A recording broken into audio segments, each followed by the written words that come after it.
Untuk memahami bagaimana World Heroes lahir, kita perlu mundur sebentar dan melihat kondisi industri game pada awal tahun 1990-an. Karena World Heroes bukan game yang lahir dalam ketenangan, ia lahir di tengah persaingan yang sangat sengit. Di antara dua raksasa industri yang sedang berjuang memperebutkan satu mahkota yang sama. SNK atau Shin Nihon Kikaku adalah perusahaan game Jepang yang sudah ada sejak tahun 1970-an.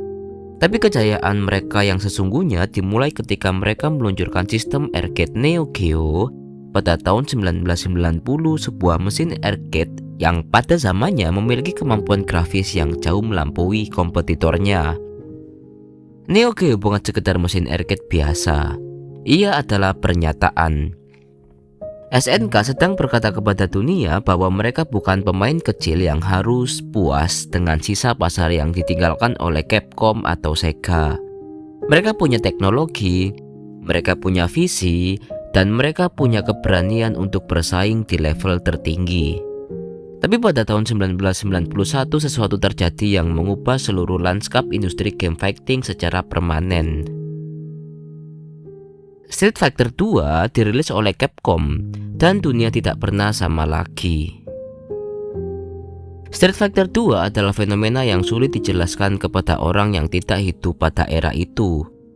Bayangkan tiba-tiba ada satu game yang membuat semua orang tua, anak muda, yang biasa main game maupun yang tidak pernah menyentuh joystick seumur hidup mereka rela antri panjang di depan mesin arcade hanya untuk mendapatkan giliran bermain. Game yang topiknya masuk ke percakapan di sekolah, di kantor, di warung kopi. Game yang menjual mesin arcade dalam jumlah yang belum pernah terjadi sebelumnya. Itulah Street Fighter 2. Dan bagi SNK, fenomena itu adalah sinyal yang sangat jelas. Pasar game fighting sedang meledak. Dan siapapun yang bisa menghadirkan alternatif yang cukup menarik akan kebagian kue yang sangat besar.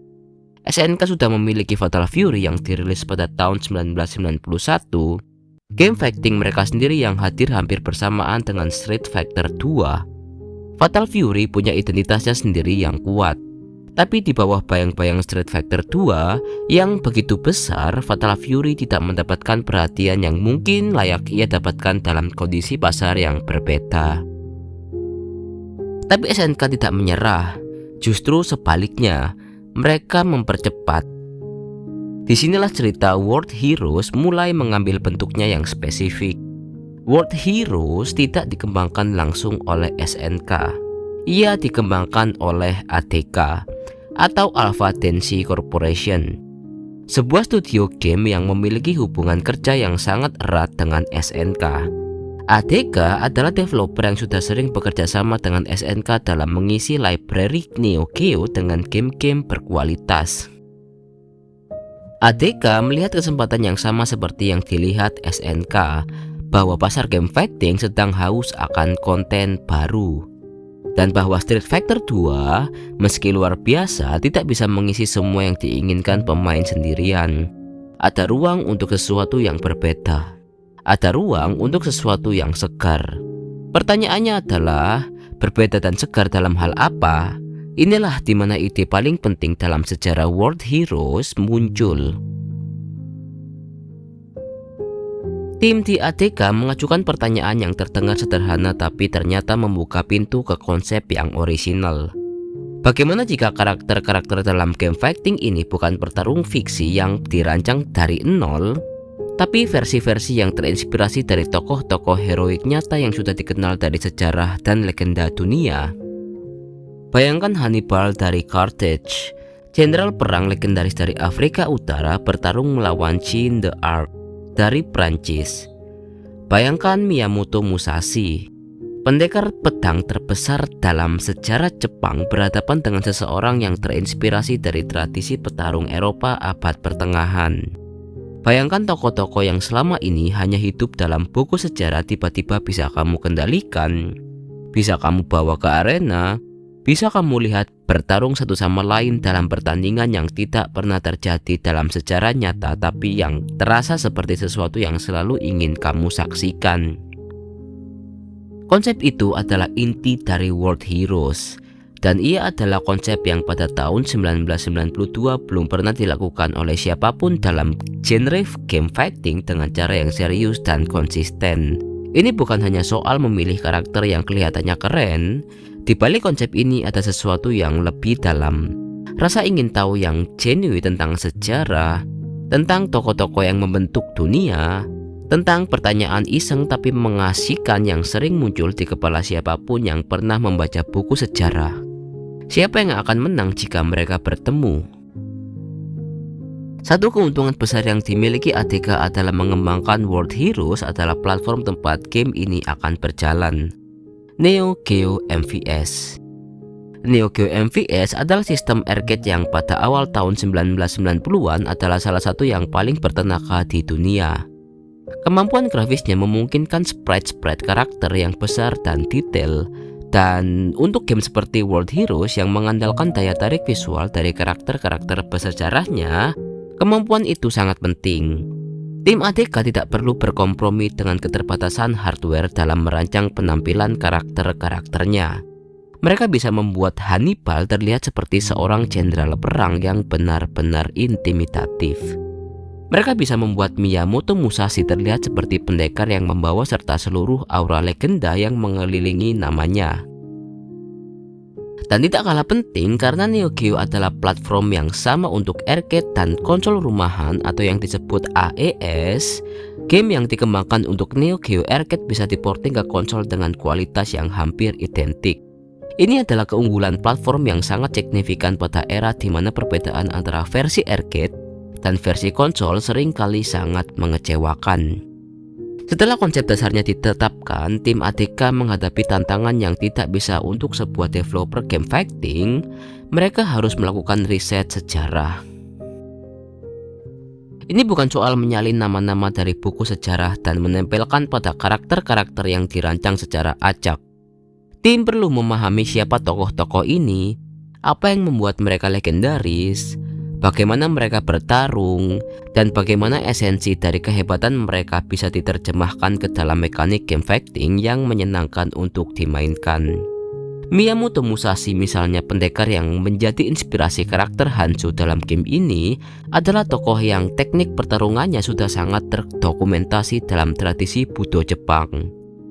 Gaya bertarungnya yang menggunakan dua pedang sekaligus, filosofinya tentang pertarungan yang tertuang dalam Gorin no Sho atau Book of Five Rings, dan reputasinya sebagai seseorang yang tidak pernah kalah dalam duel, semua itu adalah bahan yang sangat kaya untuk diterjemahkan ke dalam desain karakter game. Untuk karakter-karakter dari tradisi yang kurang familiar bagi tim Jepang, prosesnya lebih mengandalkan interpretasi dan imajinasi yang dipandu oleh pemahaman umum tentang tokoh tersebut. Dan inilah mengapa beberapa karakter World Heroes terasa lebih akurat secara historis dibanding yang lain.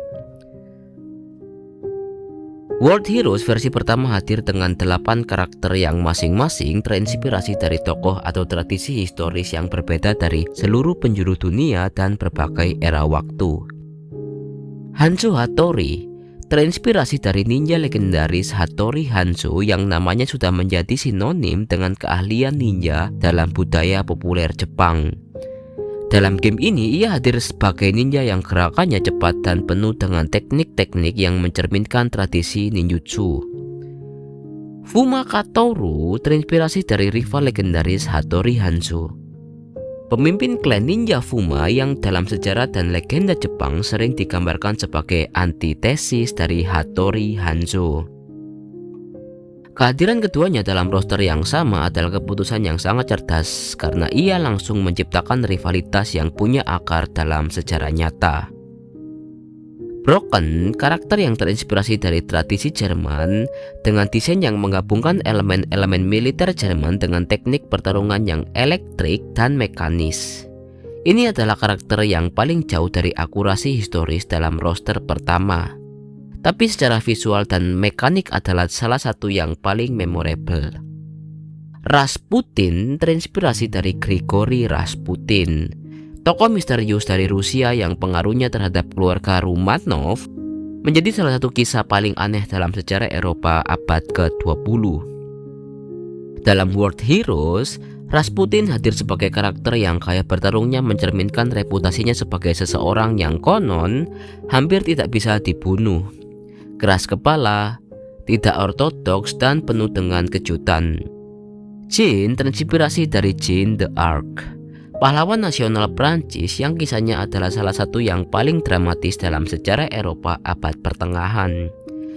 Seorang gadis muda yang mengklaim mendengar suara-suara dari Tuhan yang memerintahkannya untuk memimpin pasukan Prancis melawan Inggris, dan yang benar-benar melakukannya sebelum akhirnya ditangkap dan dibakar hidup-hidup.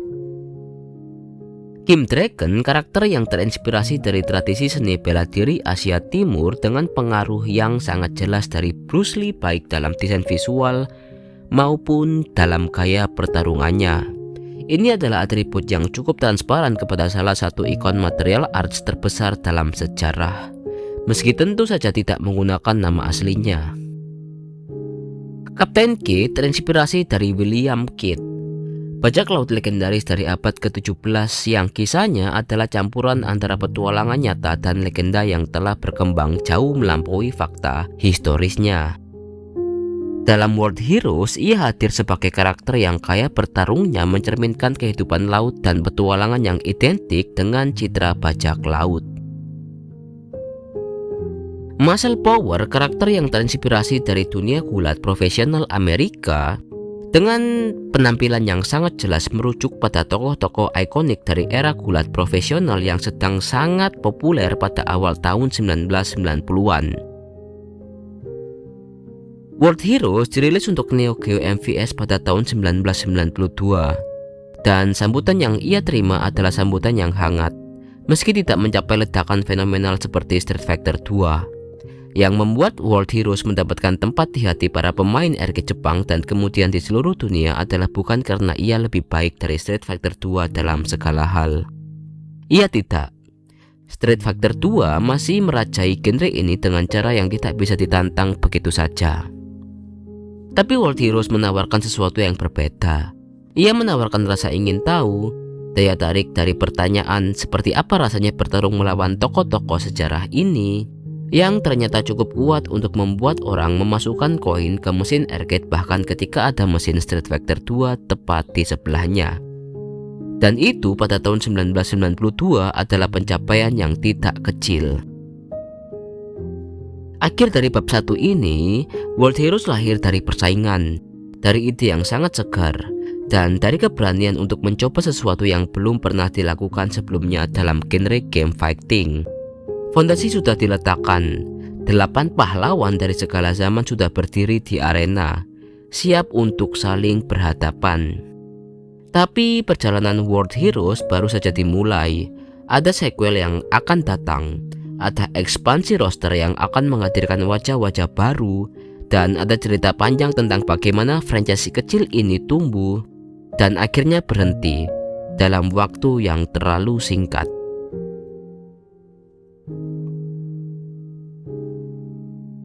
Ketika semua game berhasil, bahkan jika keberhasilannya tidak sedramatis yang diharapkan, industri game punya satu respon yang hampir selalu sama. Buat lagi, tapi lebih besar. ATK dan SNK melihat bahwa World Heroes punya sesuatu yang berharga. Konsepnya orisinal, karakternya memorable, dan yang paling penting, pemain ingin lebih. Mereka ingin karakter baru, mereka ingin mekanik yang lebih dalam. Mereka ingin dunia World Heroes yang lebih luas dari 8 karakter dan 1 turnamen. Dan ATK mendengarnya. Sebelum membahas sequelnya, penting untuk memahami apa yang dirasakan pemain dan kritikus tentang World Heroes pertama. Karena respon itu adalah yang menentukan arah pengembangan berikutnya. World Heroes pertama adalah game yang sangat baik dalam satu hal dan kurang dalam hal lain. Yang sangat baik adalah konsepnya. Ide tentang pahlawan-pahlawan sejarah yang bertarung adalah sesuatu yang langsung menarik perhatian. Siapapun yang melihat rosternya untuk pertama kali memakai Hanzo, Fuma, Jin, dan Rasputin langsung punya pertanyaan di kepalanya. Siapa yang akan menang? Daya tarik konseptual itu adalah sesuatu yang tidak bisa dibeli dengan uang berapapun. Ia adalah keistimewaan yang hanya datang dari ide yang benar-benar orisinal. Tapi di sisi lain, sistem pertarungannya mendapat kritik yang cukup konsisten. Beberapa pemain merasakan bahwa mekaniknya belum sekaya atau seseimbang yang mereka harapkan. Kontrol yang terkadang terasa tidak cukup responsif. Variasi dalam gaya bertarung antar karakter yang bisa lebih dalam. Dan satu elemen yang sangat spesifik mendapat perhatian khusus dari komunitas pemain, mode deathmatch. Deathmatch adalah mode unik di World Heroes di mana arena pertarungan dipenuhi dengan bahaya-bahaya fisik. Dinding berlistrik, api kawat berduri, yang bisa melukai kedua pemain. Ide ini adalah salah satu yang paling kreatif dan paling berani dalam seluruh sejarah genre game fighting pada era itu. Tapi dalam eksekusinya yang pertama, ia belum sepenuhnya mencapai potensinya. Semua catatan itu masuk ke dalam catatan ADK, dan dari sanalah World Heroes 2 mulai dibentuk. World Heroes 2 dirilis pada tahun 1993, hanya setahun setelah game pertamanya, dan dalam 1 tahun itu ADK berhasil melakukan peningkatan yang cukup signifikan untuk membuat sequel ini terasa seperti lompatan nyata, bukan sekedar ekspansi minor. Pertama yang paling langsung terasa, roster diperluas. 8 karakter asli semuanya kembali, dan bergabung dengan mereka adalah wajah-wajah baru yang masing-masing membawa serta inspirasi historis mereka sendiri. Salah satu penambahan yang paling menarik perhatian adalah Erik, karakter yang terinspirasi dari tradisi Viking Skandinavia. Kehadiran Erik adalah bukti bahwa ADK sedang memperluas jangkauan historis dan geografis dari roster mereka secara sistematis. Dari Jepang, ke Eropa Barat, ke Rusia, dan sekarang ke Skandinavia. Setiap penambahan karakter bukan hanya penambahan moveset baru, tapi penambahan satu lagi perspektif historis ke dalam dunia game ini. Penambahan lain yang tidak kalah menarik adalah Madman, karakter yang terinspirasi dari tradisi shamanik dan supernatural yang ada dalam berbagai budaya di seluruh dunia. Madman adalah karakter yang paling jauh dari realisme historis dalam roster World Heroes 2. Tapi ia mewakili sesuatu yang penting dalam filosofi desain game ini, bahwa dunia pahlawan dan legenda tidak hanya terbatas pada tokoh-tokoh yang namanya tercatat dalam buku sejarah akademis, tapi juga mencakup tokoh-tokoh dari tradisi lisan yang kepercayaannya yang mungkin tidak punya tanggal lahir tapi punya pengaruh yang sangat nyata dalam cara manusia memandang dunia mereka. Di luar penambahan karakter, World Heroes 2 membawa perbaikan sistem yang langsung bisa dirasakan oleh pemain yang sudah familiar dengan game pertamanya. Kontrol yang lebih responsif adalah salah satu perbaikan yang paling sering disebut. Ini terdengar seperti hal kecil, tapi dalam game fighting, perbedaan antara kontrol yang terasa sedikit lambat dan kontrol yang terasa presisi adalah perbedaan antara game yang menyenangkan dan game yang membuat frustasi. ADK mendengar kritik tentang kontrol game pertama dan memprioritaskan perbaikan ini. Sistem special move juga diperluas dan diperbaiki. Setiap karakter mendapatkan lebih banyak opsi dalam pertarungan, lebih banyak cara untuk menyerang, lebih banyak cara untuk merespon tekanan lawan, lebih banyak ruang untuk mengekspresikan gaya bermain individual. Dan Deathmatch Mode, fitur yang paling orisinal dari World Heroes dan yang dalam game pertama belum mencapai potensinya, mendapat perhatian khusus dalam World Heroes 2. Arena-arena berbahaya menjadi lebih bervariasi, lebih kreatif dan lebih seimbang dalam cara mereka mempengaruhi pertarungan. Dinding berlistrik yang sebelumnya terasa seperti elemen acak yang lebih sering mengganggu daripada menambah keseruan, dalam World Heroes 2 mulai terasa seperti bagian organik dari pertarungan yang bisa dieksploitasi secara strategis oleh pemain yang cukup pintar.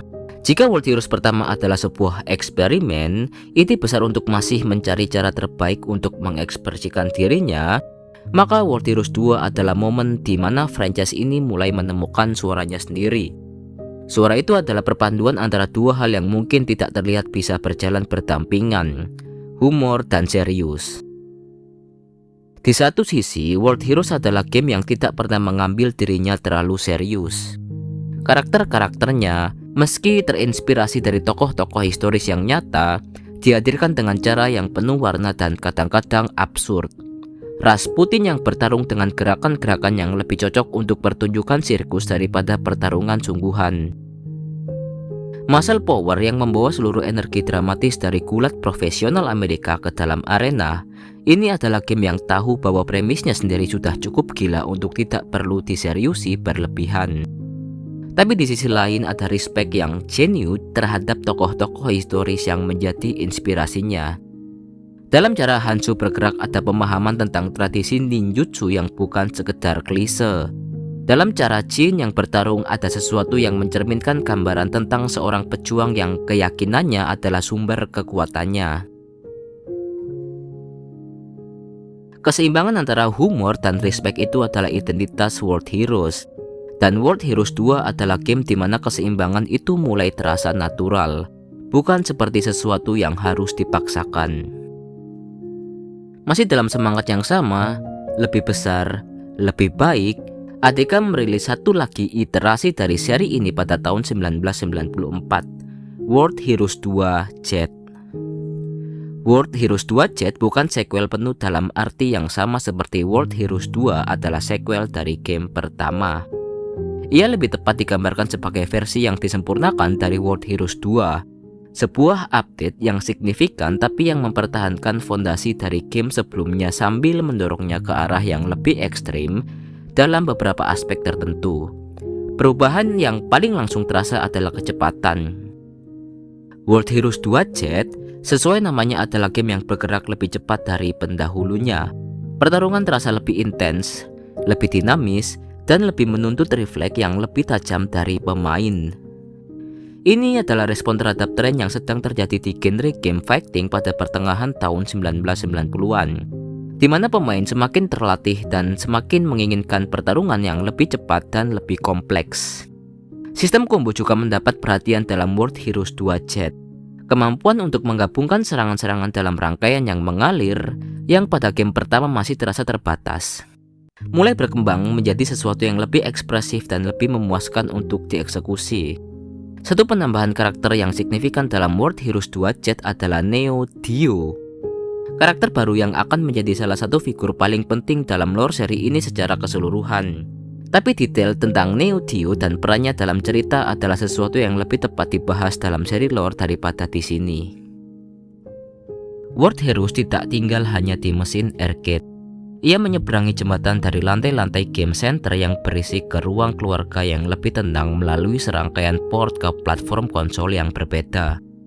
Port ke Super Nintendo atau Super Famicom di Jepang adalah yang paling banyak dimainkan di luar Jepang, dan juga yang paling banyak mendapatkan perhatian kritis. Super Nintendo pada awal tahun 1990-an adalah platform dominan di pasar konsol rumahan. Dan setiap game arcade yang hadir di platform itu otomatis mendapatkan exposure yang jauh lebih luas dari versi arcade-nya. Tapi port ke Super Nintendo juga berarti kompromi. Hardware Super Nintendo, meski luar biasa untuk zamannya, tidak bisa mereplikasi secara penuh apa yang dilakukan Neo Geo. Sprite-sprite yang di Neo Geo terlihat besar dan detail harus dikurangi ukurannya. Beberapa animasi harus disederhanakan. Beberapa elemen dari mode deathmatch harus disesuaikan. Hasilnya adalah game yang cukup baik untuk standar Super Nintendo, tapi yang bagi pemain yang sudah mengenal versi arcade-nya terasa seperti bayangan yang sedikit pucat dari aslinya. Ini adalah realita yang tidak bisa dihindari oleh hampir semua game Neo Geo yang diporting ke platform lain. Keunggulan hardware Neo Geo adalah pisau bermata dua. Di satu sisi, ia memungkinkan game yang jauh lebih impresif dari kompetitor. Di sisi lain, ia membuat game-game itu sangat sulit untuk diporting tanpa kehilangan sesuatu yang penting. Port ke Sega Genesis atau Mega Drive di Jepang dan Eropa menghadapi tantangan yang serupa, dengan hasil yang oleh sebagian pemain dianggap sedikit lebih dan oleh sebagian lain dianggap lebih buruk dibanding versi Super Nintendo. Perdebatan tentang port mana yang lebih baik adalah jenis perdebatan yang pada era itu bisa berlangsung berjam-jam di antara penggemar game dan yang tidak pernah benar-benar punya jawaban yang memuaskan semua pihak. Sementara ADK sibuk mengembangkan iterasi demi iterasi dari World Heroes, lanskap game fighting di luar sana sedang berubah dengan kecepatan yang luar biasa. Capcom tidak tinggal diam setelah Street Fighter 2. Mereka meluncurkan Super Street Fighter 2 lalu Super Street Fighter 2 Turbo. Masing-masing membawa perubahan yang cukup signifikan untuk membuat pemain yang sudah merasa menguasai versi sebelumnya harus mulai belajar lagi dari awal. Capcom sedang mendefinisikan ulang apa artinya sebuah franchise game fighting yang aktif dan relevan. SNK sendiri punya King of Fighter yang mulai mengambil bentuknya sebuah proyek ambisius yang akan menjadi salah satu franchise game fighting terbesar yang pernah ada dan yang dalam banyak hal mengkonsolidasikan semua energi kreatif SNK ke dalam satu wadah yang sangat besar. Mortal Kombat hadir dengan cara yang sama sekali berbeda. Grafis digitize yang realistis, kekerasan yang eksplisit dan kontroversial, dan daya tarik budaya pop yang membuatnya menjadi fenomena yang bahkan melampaui dunia game itu sendiri. Di tengah semua itu, World Heroes harus menemukan cara untuk tetap relevan. Bukan dengan bersaing langsung di medan yang sama dengan Street Fighter atau Mortal Kombat, itu adalah pertarungan yang tidak akan bisa dimenangkannya. Tapi dengan mempertahankan dan memperdalam identitasnya yang unik, identitas yang tidak dimiliki oleh game fighting manapun yang lain. Akhir dari bab 2 ini pada pertengahan pada tahun 1994, World Heroes sudah melewati 3 iterasi game pertama. World Heroes 2 dan World Heroes 2Z. Setiap iterasi membawa perbaikan nyata. Setiap iterasi memperdalam identitas franchise ini. Tapi yang belum datang adalah iterasi yang benar-benar besar, yang benar-benar ambisius, yang mencoba mendorong World Heroes ke level yang belum pernah dicapainya sebelumnya. Iterasi itu sudah dalam perjalanan, dan namanya adalah World Heroes Perfect.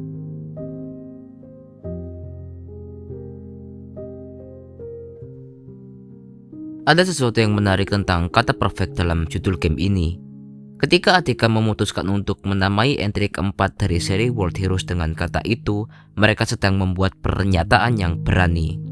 Bukan World Heroes 3, bukan World Heroes Super, atau World Heroes Turbo, nama-nama yang lebih aman dan lebih tidak beresiko, tapi perfect. Sebuah kata yang tidak memberi ruang untuk setengah-setengah, sebuah kata yang langsung menetapkan ekspektasi pada level tertinggi yang mungkin. Dan dalam banyak hal, ATK benar-benar mencoba untuk memenuhi janji dari kata itu. Untuk memahami mengapa World Heroes Perfect adalah game yang ia jadikan, kita perlu memahami konteks tahun 1995 dalam industri game fighting. Tahun 1995 adalah tahun yang luar biasa padat untuk genre ini. Street Fighter Alpha baru saja dirilis oleh Capcom, sebuah prequel dari Street Fighter 2 yang menghadirkan sistem baru, estetika baru, dan energi baru ke dalam franchise yang sudah sangat besar itu. Mortal Kombat 3 hadir dengan kontroversinya sendiri. Tekken dari Namco sudah mulai menunjukkan bahwa game fighting 3D bisa menjadi sesuatu yang lebih dari sekedar eksperimen. Dan King of Fighter dari SNK sendiri sudah berjalan dengan momentum yang semakin besar setiap tahunnya. Di tengah keramaian itu, ATK tahu bahwa World Heroes Perfect tidak bisa hadir sebagai game yang biasa-biasa saja. Ia harus hadir sebagai pernyataan, sebagai bukti bahwa World Heroes layak berada di percakapan yang sama dengan nama-nama besar itu. Tekanan itu terasa dalam setiap keputusan yang dibuat selama pengembangan World Heroes Perfect. Salah satu perubahan paling nyata yang langsung terlihat ketika World Heroes Perfect diperkenalkan adalah roster yang lebih besar dari sebelumnya. Karakter-karakter lama semuanya kembali. Hanzo, Fuma, Jin, Rasputin, Broken, Kim Dragon, Captain Kid, Muscle Power, Eric, dan Madman. Dan yang lainnya dari iterasi sebelumnya. Tapi bersama mereka hadir wajah-wajah baru yang masing-masing membawa serta wilayah historis dan geografis yang belum pernah disentuh oleh seri ini sebelumnya. Zeus, karakter yang terinspirasi dari mitologi Yunani kuno, menghadirkan dimensi supernatural dan mitologis yang sebelumnya hanya ada di pinggiran semesta World Heroes.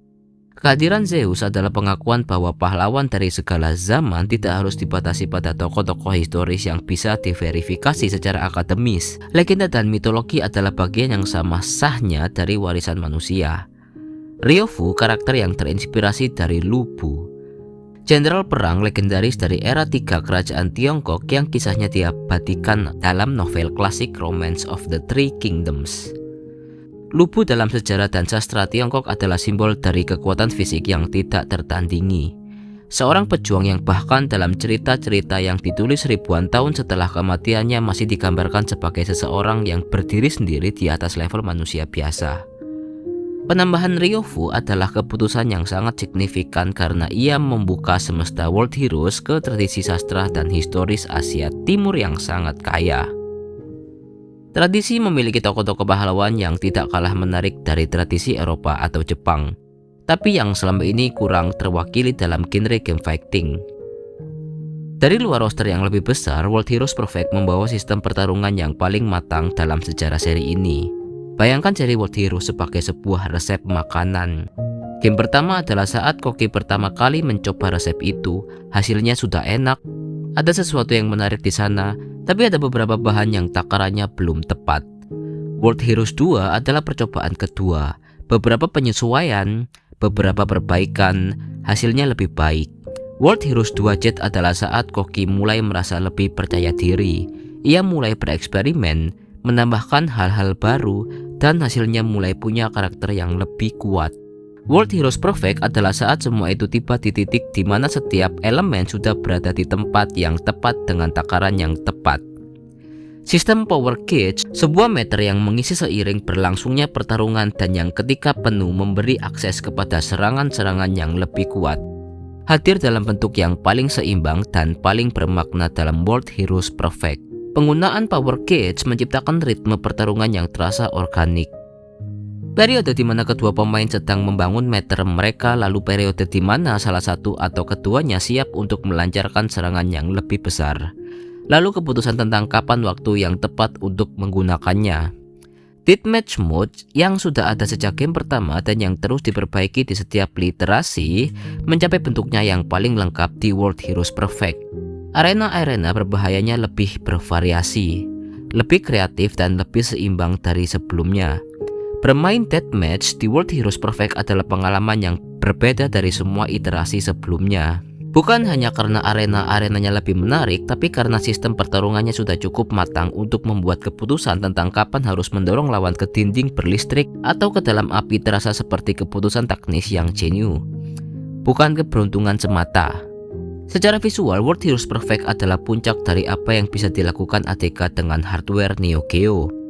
Antara tahun 1992 ketika World Heroes pertama dirilis dan tahun 1995 ketika World Heroes Perfect hadir, tim ADK telah menghabiskan 3 tahun mempelajari seluk-beluk hardware Neo Geo dengan semakin mendalam. Dan perbedaan antara apa yang bisa mereka lakukan di tahun 1992 dan yang bisa mereka lakukan di tahun 1995 adalah perbedaan yang sangat terlihat.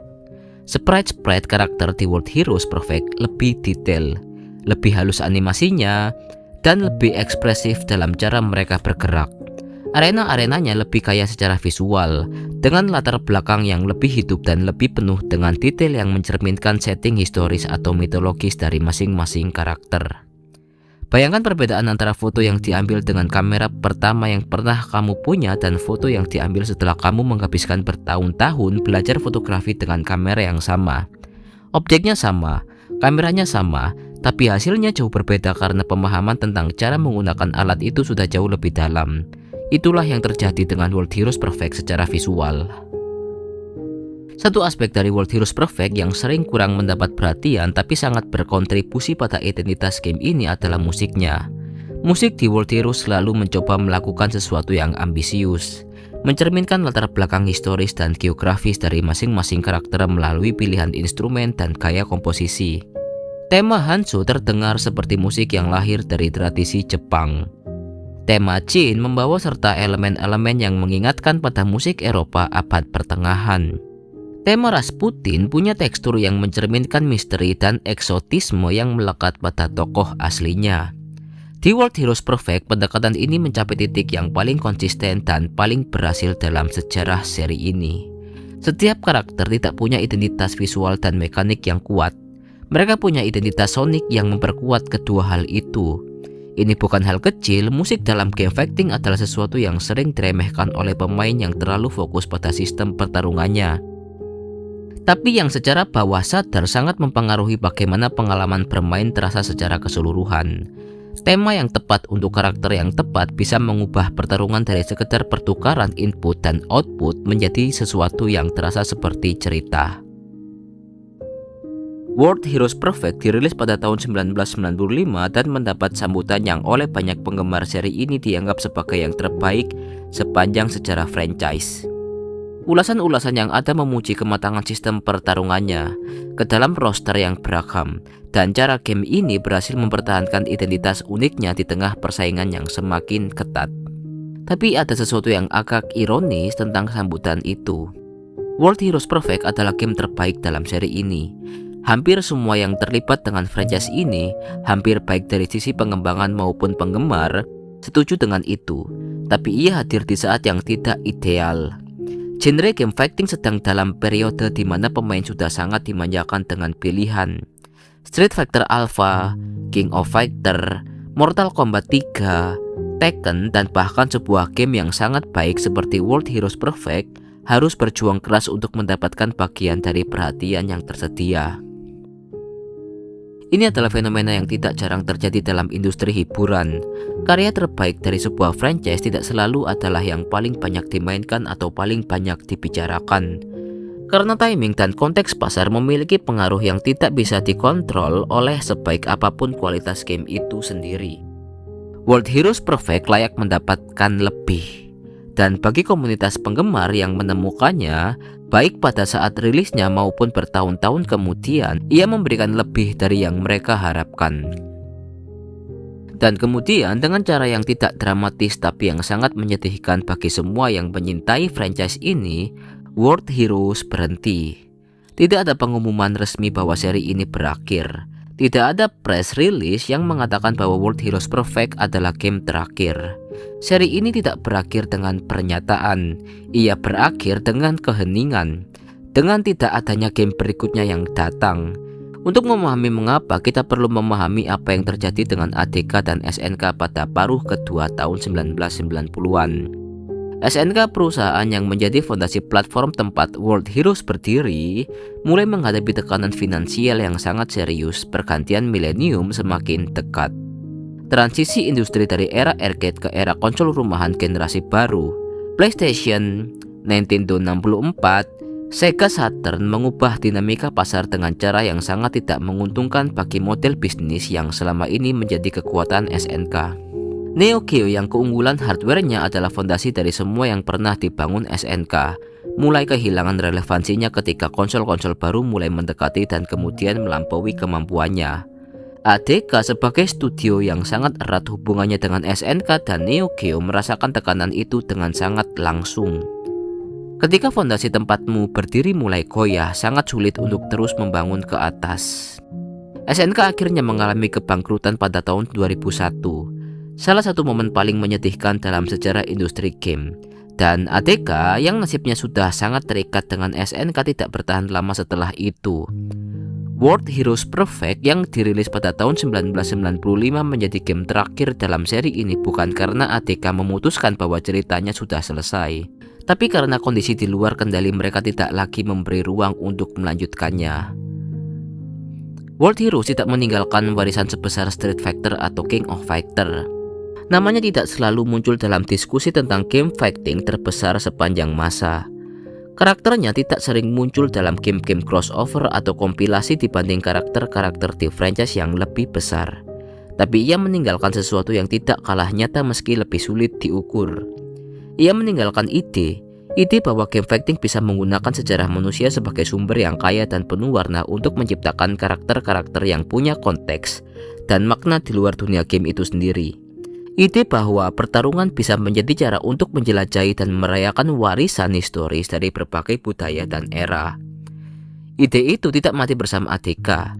Ia terus hidup dalam cara berbagai game fighting berikutnya mendekati konsep karakter yang terinspirasi dari tokoh historis atau mitologis. Bayangkan semua game yang kemudian menggunakan pendekatan serupa. Karakter-karakternya yang terinspirasi dari dewa, pahlawan legenda, atau tokoh sejarah. Dan Anda akan melihat bahwa bibit dari pendekatan itu sudah ada dalam DNA World Heroes. Dan di antara komunitas penggemar Neo Geo yang masih aktif hingga hari ini, World Heroes, terutama World Heroes Perfect, masih diperbincangkan sebagai salah satu game terbaik yang pernah hadir di platform itu. Bukan yang paling populer, bukan yang paling berpengaruh, tapi salah satu yang paling dicintai oleh mereka yang mengenalnya. Dan kadang-kadang dicintai oleh orang-orang yang benar-benar mengenalmu adalah warisan yang lebih berarti dari sekedar dikenal oleh semua orang. Hanzo dan Fuma tidak pernah benar-benar bertarung. Jane Arc tidak pernah benar-benar bertemu Rasputin. Lubu tidak pernah benar-benar berhadapan dengan seorang Viking dari Skandinavia.